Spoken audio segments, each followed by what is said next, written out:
Malaki daw ang pinagsisihan ng Mavs ang pag-trade dito kay Luka Doncic at meron na ditong gulo na nangyayari dito sa pagitan ni Patrick Demond at Nico Harrison. Meron lamat na sa dalawang taong ito na minsan na'y naging promotor dito sa pag-trade kay Luka. At nagsalita naman dito si Nico Harrison sa isang interview. Hindi niya daw alam na napaka-importante itong si Luka pagdating dito sa fanbase. At kung pag-uusapan ngayon ang kanyang ditong team na binuo na itong si Kyrie Irving, PJ Washington, Klay Thompson, Anthony Davis at itong si Derek Lively, kapag daw sila ay pinagsama on the floor ay mabubuo dito ang isang championship contender. At pakinggan muna natin ang kanya mismo ditong sinabi. I did know that Luka was important to the fan base.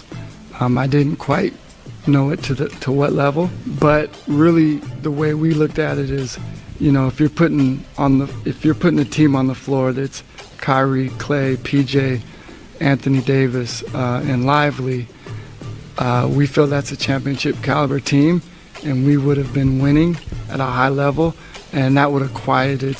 And so unfortunately we weren't able to do that, so it just continued to, you know, go on and on. At sinabi pa dito ni Nico Harrison na walang tiwala ang mga kasama dito ni Luka. At kanya naman itong mga sinisisi na para bang hinahayaan ng mga ito na gawin ni Luka ang kanyang mga gusto. Kaya naman ay sumama dito ang loob ni Nico Harrison dahil hindi niya nakuha ang tiwala ni Luka sa kanya. At sa ngayon ang owner dito ng Mavericks na si Patrick Demond ay meron ng gumugulo sa kanyang isipan dahil siya ay na-full straight na dito sa ginagawa ni Nico Harrison. At isa pa, hindi daw siya ditong binigyan kung paano daw mag-react ang kanilang fanbase patungkol na nga dito sa pag-trade nila kay Luka. At matatandaan naman na walang mga camera at audio recorder. At yun ang gustong mangyari dito ni Patrick Demond na hindi naman dito gusto ni Nico Harrison. And definitely meron ng lamat dito sa dalawang tao na to mga pre. At kung saan matatandaan ang sinabi dito ni Patrick Demond, kaya ko kinonfirm ang pag-trade dito kay Luka. Ang una ay hindi niya daw ililipat ang team sa Las Vegas. Isang klaseng chismis lang daw yan. At hindi rin daw siya dito kuripot na sinasabi rin daw na ayaw magbayad ng max contract dito kay Luka. Sa halip ay naghugas kamay siya dito kay Doncic. Hinahalin tulad niya rin ang mga magagaling sa liga. Katulad na lang dito ni Michael Jordan, Larry Bird, Kobe Bryant at isama mo na rin dito si Lebron